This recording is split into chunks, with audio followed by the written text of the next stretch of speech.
Hi, I'm Ben Hunt. Thank you for joining me for this series of 3 videos about the truth about web design. My job is to explore, test, think, write about web design and marketing so that I can help small business owners and web designers and marketers to do a better job. This is what I've been doing for the last 10 years at least, since I started blogging and writing articles about web design to share what I discovered. So I hope you enjoy the videos. I'm going to switch over to the presentation and let's start. So this is the first video out of the series of 3 on the truth about web design, and we're going to be looking at what really matters in web design.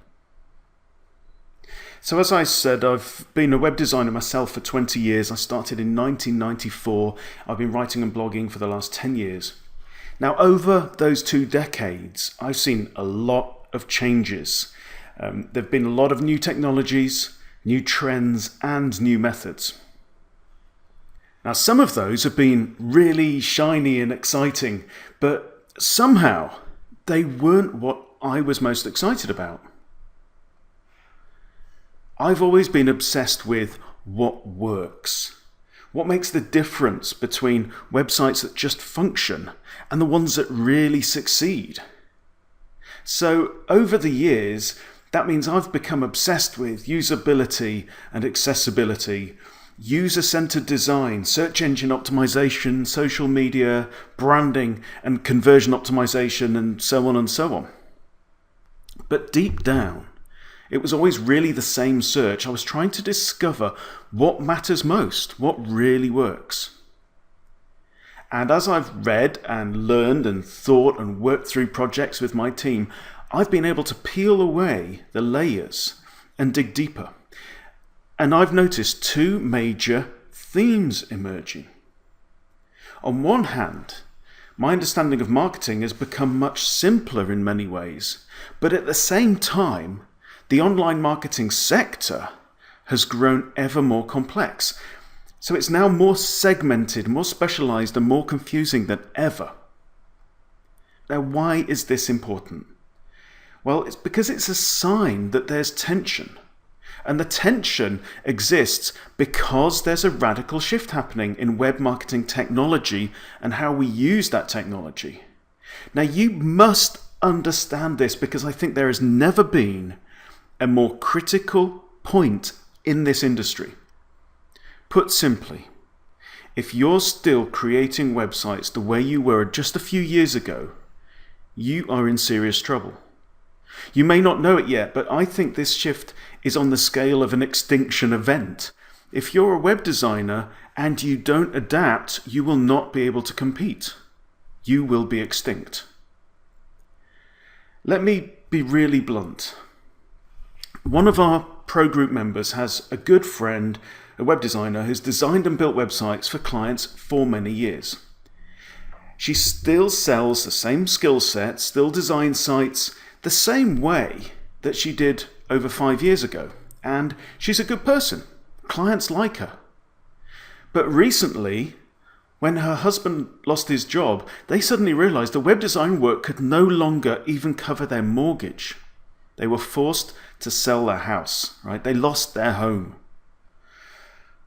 Now, on the flip side, our pro group members, this lady's friend, he's seeing his web design business grow month on month.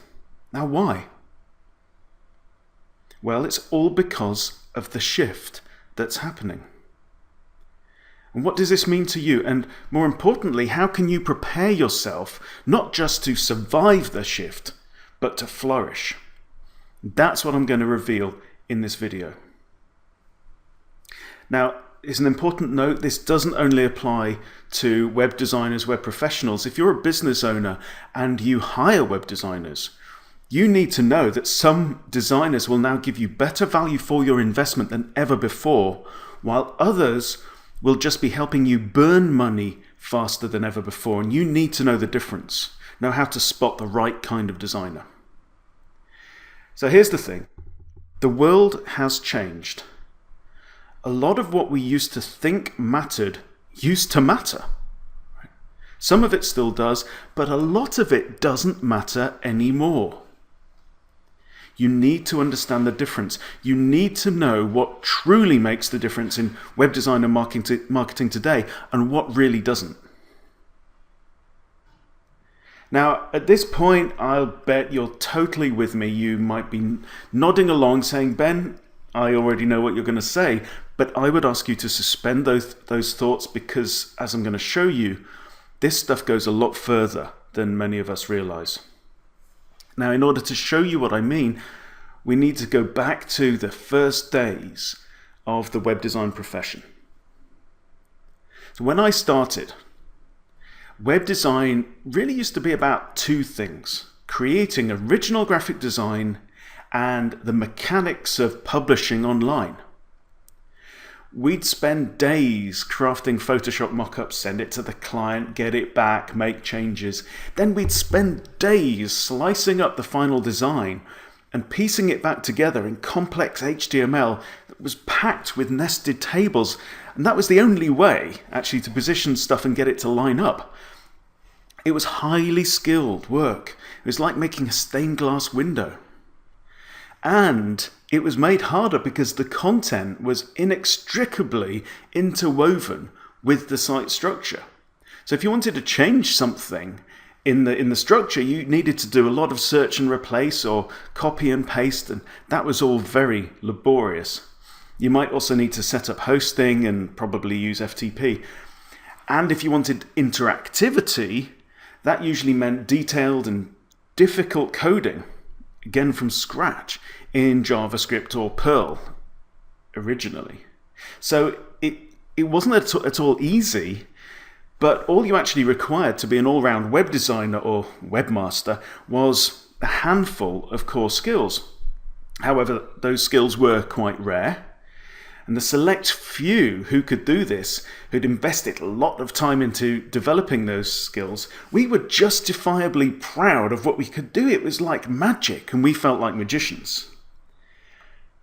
It was the realm of geeks, and business owners, our clients, stood in awe of new media and then handed over lots of money for this alchemy that we did.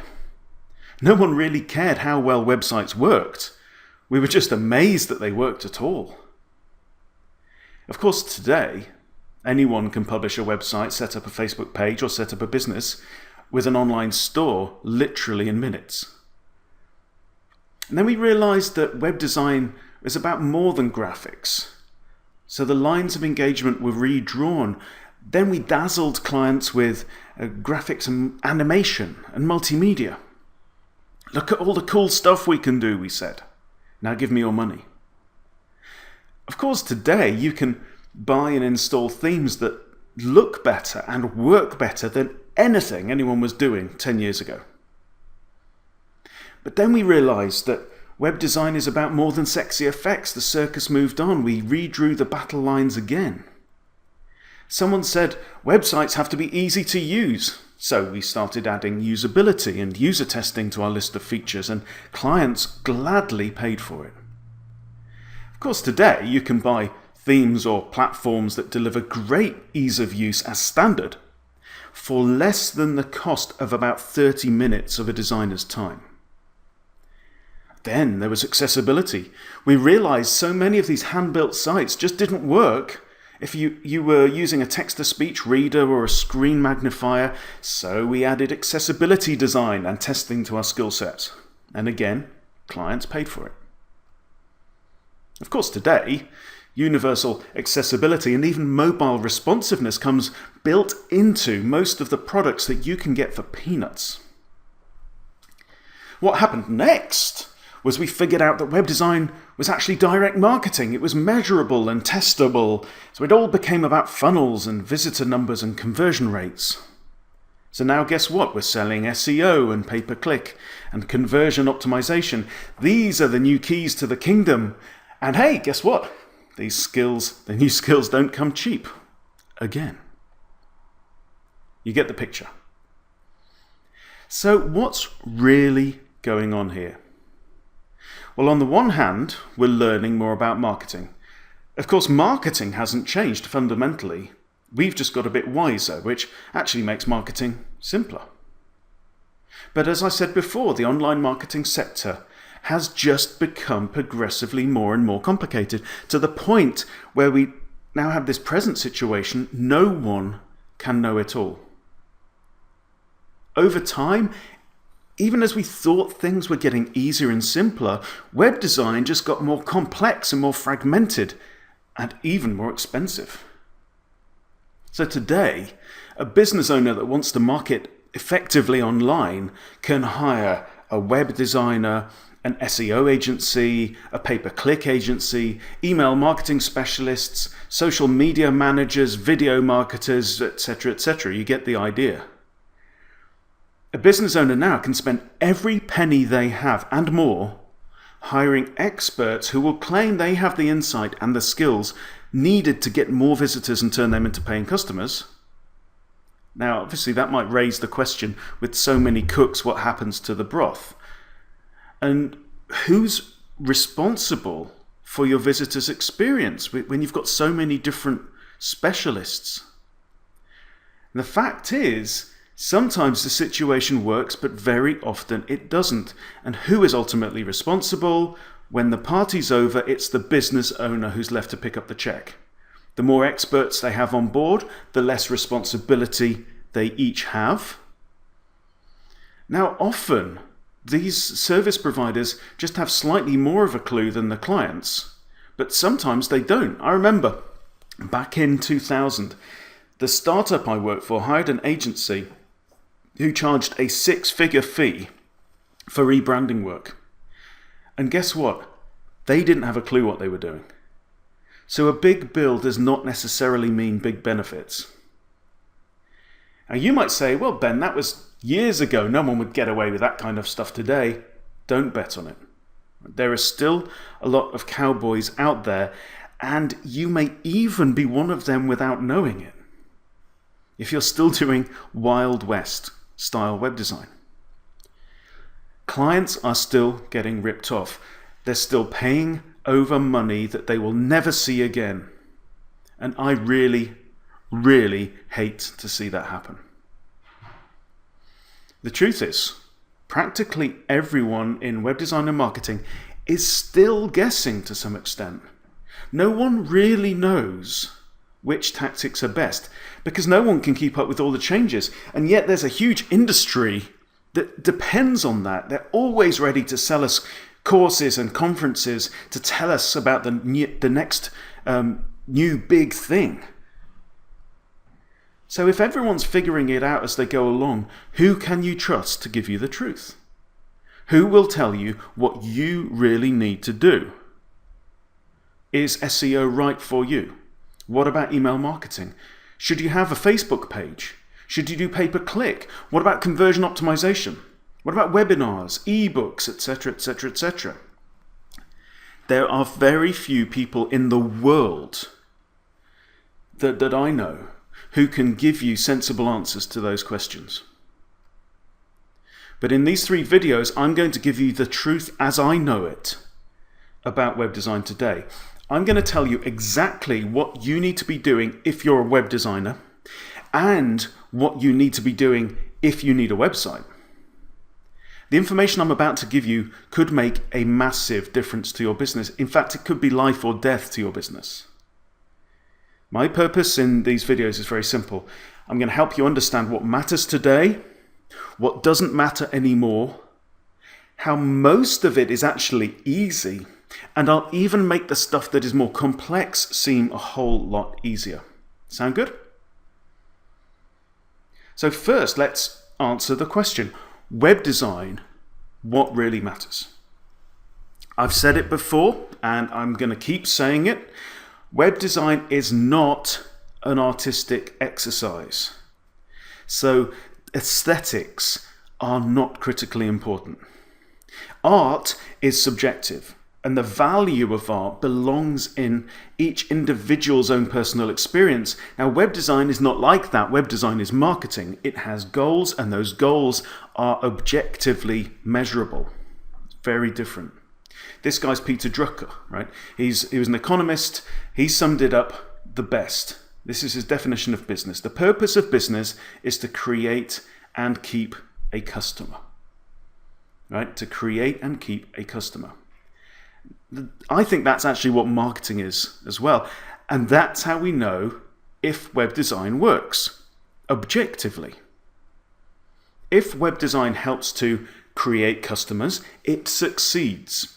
If it doesn't, it fails. If a web designer charges for a service that creates profits, great. If they don't, they have failed. And I believe that they should surely not stay in business, because business owners deserve better. Now, if you'd asked me just 2 years ago what was most important in web design, I would have said traffic and conversion. These days, my thinking has gone a long way beyond just traffic and conversion, which now, to me, are quite dumb and blunt terms. To me, marketing has become more subtle, more real, and also a lot more human, more emotional. Today, simply to look at the top line visitor numbers is dumb. You need to know who those visitors are and what they really want. Today, simply to hit every website visitor or to blast a whole mailing list with the same offer, that's dumb too. Marketing isn't just a numbers game. Sure, you can play it as a numbers game and you may succeed, but you will only be realizing part of your potential success. So instead of crude top-line numbers, the future of online marketing, I believe, lies in smart segmentation and crafting experiences to suit your true prospects. That doesn't need to be scary, by the way. We also need to be thinking about different levels of engagement and different types of conversions. What's a conversion? A conversion is simply changing someone from one state to another state. So, for example, website visitors may become leads, or subscribers, or followers, or fans, buyers, affiliates, reviewers, advocates, contributors, and so on and so on. Lots of different states of being. Now, these are not all equally valuable, but they may all be important. So how do we do this? How do we discover or decide what to sell, who to sell to, and how to do it most effectively? Well, the good news is we actually know that. And in the next 2 videos, I'm going to show you. But at a high level right now, this is what I want you to understand. The technological shift in web design means a few crucial things have changed dramatically. And they are the web design skill set, what you should actually do for a client, and how you should use your time on a project. I'm going to say a lot more about that stuff in the 3rd video. For now, just know that today we don't need to spend all that time doing custom, bespoke design and building every website painstakingly by hand. Today, the mechanics of publishing online have become accessible to everyone. Many of the skills that used to be valuable no longer matter. You really don't need graphic design skills to publish a great website now, and you don't need technical skills either. Knowing how to design a web page and publish it online is not a professional skill anymore. If you still think it's enough, be prepared to lose your house. If that's the case, then what does matter? What makes the difference between success and failure? Well, there's a few things, and when you really get this, the impact is radical. The difference is in marketing. And what is marketing? It's what we do to create and keep customers. Okay? So I'll lay it out for you. In practice, think of online marketing in 4 phases. First, you get your strategy right. Right? This is who you are, who your market is, what you're going to sell. Right? And these things have to line up just perfectly. And the difference that this makes, I cannot tell you. It's absolutely critical.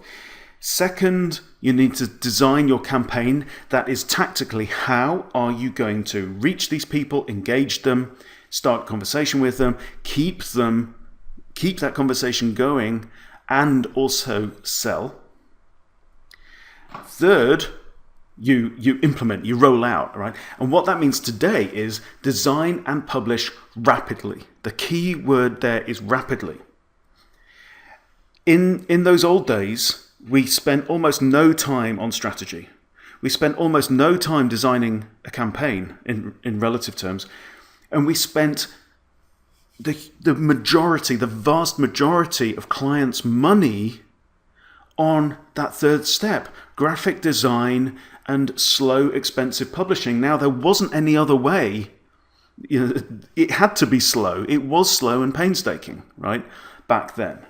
But that is not an excuse for skipping on the strategy and the design. But like I say, we know more about marketing today, right? This industry is now starting to become mature. It's 20 years old, right? It's a grown-up. The fourth step, once you've published rapidly, is to monitor, track your results, track your successes and failures, and iterate, right? So we're in a world now of not just one big investment for one big website and you publish it and walk away. In the new world, we publish rapidly and we iterate. We track the changes. We see what works. We try stuff. But the core of all of that stuff is the strategy. And the strategy relies on understanding and applying these 5 eternal essential elements. Your brand, what you deliver, what you sell, what problem it solves, and the market. Now, in the next video, I'm going to give you the tool that I've developed that will make all of those strategy elements crystal clear to you.